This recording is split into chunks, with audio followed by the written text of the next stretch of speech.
एक छोटे से गांव में, जहां हर शाम लोग अपनी थकान मिटाने के लिए गांव के बीचों बीच लगे विशाल बरगद के पेड़ के नीचे इकट्ठा होते थे, वहां एक बुजुर्ग दादाजी अपनी कहानियों से सबका मन मोह लेते थे।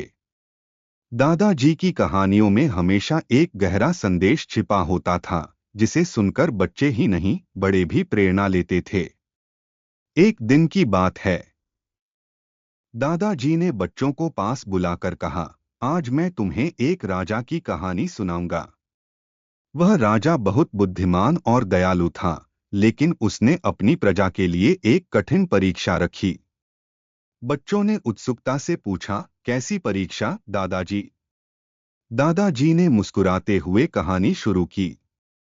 राजा ने अपनी प्रजा को एक बगीचे में बुलाया और कहा, यहाँ कई पेड़ लगे हैं। जो व्यक्ति सबसे मीठा फल लाएगा, उसे मैं इनाम दूंगा। लेकिन याद रखना, पेड़ को नुकसान नहीं होना चाहिए। प्रजा दौड़कर पेड़ों की ओर भागी। सबने फल तोड़े और राजा को लाकर दिए। किसी के फल खट्टे थे तो किसी के मीठे। बच्चे ध्यान से सुन रहे थे।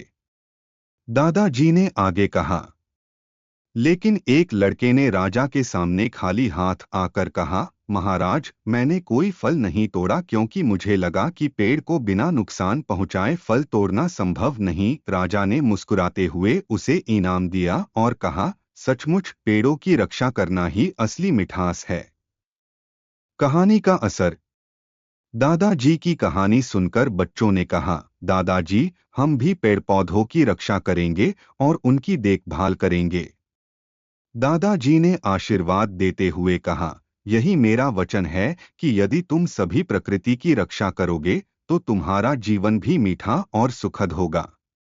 उस दिन से गांव के बच्चे पेड़ों की देखभाल में जुट गए। कहानी ने न केवल बच्चों के दिल को छू लिया बल्कि पूरे गांव को यह सिखाया कि प्रकृति की रक्षा करना सबकी जिम्मेदारी है।